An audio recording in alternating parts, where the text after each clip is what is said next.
और मैं हूं आपके साथ चंचल। पारधी समुदाय को भू अधिकार पट्टा एवं योजना से जोड़ने की मांग नया जीवन ज्ञान प्रचारक संस्था के बैनर तले सौंपा ज्ञापन। आइए देखते हैं पूरी खबर। पारधी समुदाय को भू अधिकारी पट्टा योजना से जोड़ने की मांग को लेकर मंगलवार को नया जीवन ज्ञान प्रचारक संस्था के बैनर तले पारधी समुदाय के लोगों द्वारा कलेक्टर के नाम एक मांग पत्र कलेक्टर प्रतिनिधि को सौंपा गया, जिसमें बताया गया कि पारधी समुदाय 30 से 35 वर्षों से अलग अलग जगह पर बसा हुआ है। देश को आजाद हुए 76 वर्ष हो गए, लेकिन यह समुदाय आज भी वैसा ही आजादी से पहले सही यह समुदाय अलग अलग स्थान पर डेरा डालकर अपना जीवन यापन करता आ रहा है। लेकिन अब एक पारधी समुदाय को स्थानीय पट्टा शासकीय योजनाओं का लाभ प्रदान नहीं किया गया है। नीमच जिले के बादमा माता में भी पारधी समाज के 150 परिवार निवास करते हैं, जिन्हें 30 से 35 वर्ष गुमनाती के रूप से हो चुके हैं। इसी प्रकार ग्राम मालखेड़ा में भी 200 परिवार पारधी समुदाय की है, जिन्हें भी अब तक किसी भी सुविधा का लाभ प्राप्त नहीं हुआ है। पारधी समुदाय के बच्चे शिक्षा से वंचित है। समुदाय को किसी भी प्रकार का सरकारी सुविधा का लाभ नहीं मिल पा रहा है। नया जीवन ज्ञान प्रचारक संस्था, जो कि लंबे समय से बाछड़ा समुदाय, घुमंती जातिया, कालबेलिया, बंजारा और पारधी सहित अन्य समाज के लिए उनके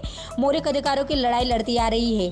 दिए गए आवेदन में पारधी समुदाय को भू अधिकारी पट्टा योजना से जोड़ने की मांग की गई है। खासकर बांसड़ा कम्युनिटी जो प्रोस्टिट्यूशन कम्युनिटी उसमें भी काम करते हैं, और हम लोग घुमंतू जो जातियां हैं जैसे पारधी कम्युनिटी, कालबेलिया कम्युनिटी, और इनमें भी हम लोग काम करते हैं। तो हमने जो पारधी कम्युनिटी हैं जैसे भादवा माता और मालखेड़ा में, उनके यहाँ पे जाके हम लोगों ने बात किया और इनके साथ जब मीटिंग की तो वहाँ पे निकल के आया कि इन लोगों के पास ना तो कोई भूमि है, ना पट्टा है, ना इनको रहने देती है पंचायत। भादवा माता के जो रहते हैं वहाँ पे, तो इनको क्या वहाँ से हटा देती हैं जो पंचायत है सावन की और भादवा माता की। तो इस तरीके से ना तो ये वहाँ पे रह पाते हैं, ना दिक्कत, बहुत सारी दिक्कतें हैं, ना इनको कोई योजना का फ़ायदा मिलता है। इसी तरीके से हमने मालखेड़ा में भी बातचीत की तो मालखेड़ा में भी यही निकल के आया कि इन लोगों से एग्रीमेंट मांगते हैं, और उसके बाद में वहाँ पे कोई भी योजना का कोई भी फ़ायदा नहीं है। जैसे स्कूल बना हुआ है तो टीचर नहीं है, आंगनवाड़ी कार्यकर्ता नहीं, इनके बच्चे घूमते रहते हैं, कोई शिक्षा से बिल्कुल वंचित है। और देखा जाए तो वहाँ पे कोई शमशान घाट और ऐसी कोई भी सुविधा नहीं है, ना रास्ता है वहाँ पे आरसीसी का। तो बहुत मतलब अनसुविधा से जी रहे हैं। आज आज़ादी के अगर 74 साल हो चुके हैं, लेकिन ये लोग अभी भी आज़ाद नहीं है, मतलब घूमते फिर रहे हैं। इनको कोई भी मतलब सहारा देने के लिए तैयार नहीं है। तो मेरी आग्रह है और कलेक्टर सर से, महोदय से रिक्वेस्ट है कि इन लोगों की सुनवाई हो और इन्हें जो योजना का फ़ायदा है उन्हें दिया जाए, इन्हें पट्टे वितरण किया जाए, इन्हें भूमि अधिकार